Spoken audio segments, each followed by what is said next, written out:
বেণীমাধব, বেণীমাধব, তোমার বাড়ি যাব।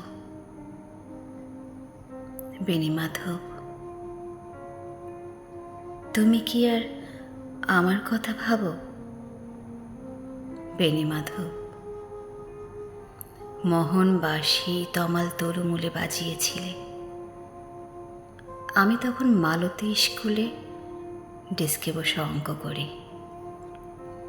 ছোট্ট ক্লাস ঘর, বাইরে দিদিমণির পাশে দিদিমণির বর।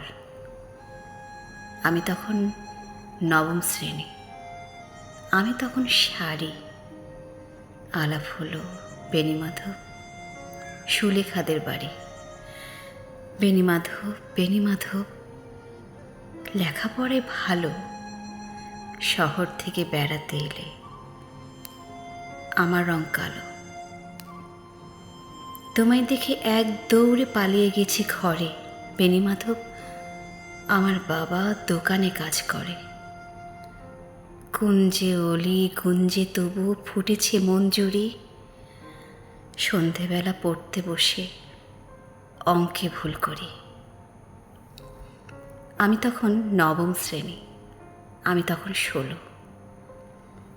ব্রিজের ধারে বেণীমাধব, লুকিয়ে দেখা হলো। বেণীমাধব, বেণীমাধব, এতদিনের পরে সত্যি বলো, সেসব কথা এখনো মনে পড়ে? সেসব কথা বলেছ তুমি তোমার প্রেমিকাকে? আমি কেবল একটি দিন তোমার পাশে তাকে দেখেছিলাম আলোর নিচে। অপূর্ব সে আলো, স্বীকার করি। দুজনকে মানিয়েছিল ভালো। জুড়িয়ে দিল চোখ আমার, পুড়িয়ে দিল চোখ। বাড়িতে এসে বলেছিলাম ওদের ভালো হোক। রাতে এখন ঘুমাতে যাই একতলার ঘরে। মেঝের উপর বিছানা পাতা, জ্যোৎস্না এসে পড়ে। আমার পরে যে বোন ছিল চোরাপথের বাঘে মিলিয়ে গেছে। জানি না আজ কার সঙ্গে থাকে।